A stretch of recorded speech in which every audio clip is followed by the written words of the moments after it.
Champa là vương quốc cổ hình thành và phát triển từ thế kỷ 2 đến đầu thế kỷ 9 trên giải đất miền Trung và một phần phía Bắc Nam Bộ Việt Nam.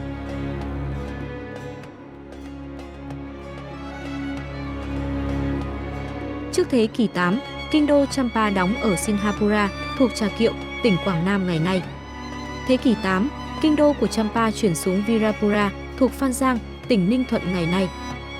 Từ thế kỷ 9, kinh đô của người Chăm chuyển về Iradrapura thuộc Đồng Dương, tỉnh Quảng Nam ngày nay.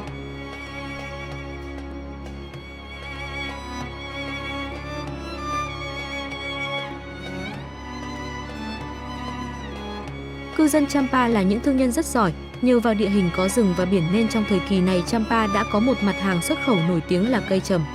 Trong thời kỳ này, người ta cũng đã biết lấy bông ra dệt vải bông và đã đạt được một trình độ phát triển cao. Chỉ được dùng để cống phẩm cho những nước lớn hoặc những gia đình giàu có, nhà vua mới được sử dụng trong mùa đông.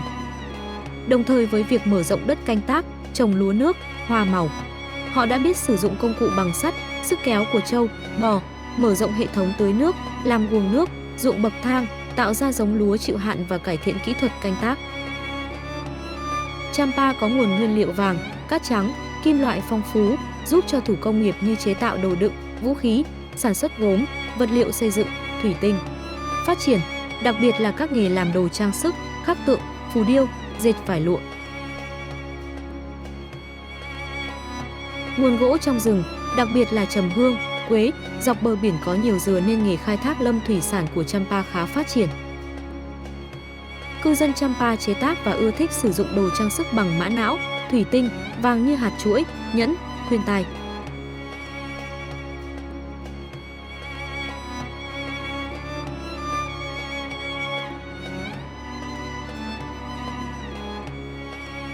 Champa đã hình thành những cảng thị ở Cửa Đại, Thị Nại, có vai trò quan trọng trong tiếp xúc, giao lưu văn hóa trong ngoài vương quốc.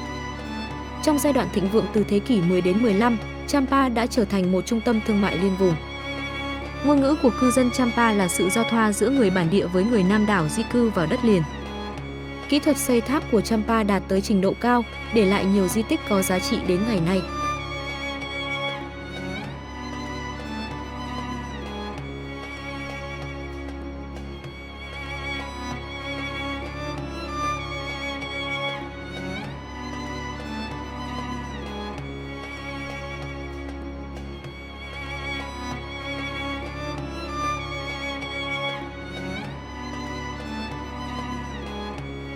Từ thế kỷ 4, dân tộc Chăm đã sáng tạo ra chữ Chăm cổ từ chữ Phạn gốc Ấn Độ.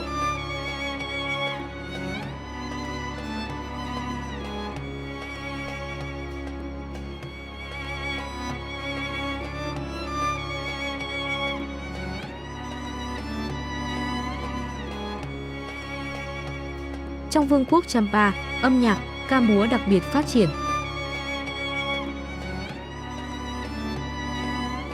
Theo như sử sách, Indravarman là vị vua Chăm đầu tiên theo Phật giáo Đại Thừa và xem đây là tôn giáo chính thức. Ở trung tâm của Indra đã xây dựng một tu viện Phật giáo để thờ Bồ Tát Quán Thế Âm. Di tích này đê Á bị hủy hoại trong chiến tranh. Đồng thời, người Chăm trước đó theo đạo Đức Tin, thờ thần Siva. Người Chăm có tập tục ở nhà sàn, ăn trầu cau, nhuộm răng đen, coi trọng phụ nữ, thờ cúng tổ tiên. Người chết được hỏa thiêu và chôn cho xương trong các mộ gò. Xã hội Champa chia thành các tầng lớp quý tộc, nông dân và nô lệ.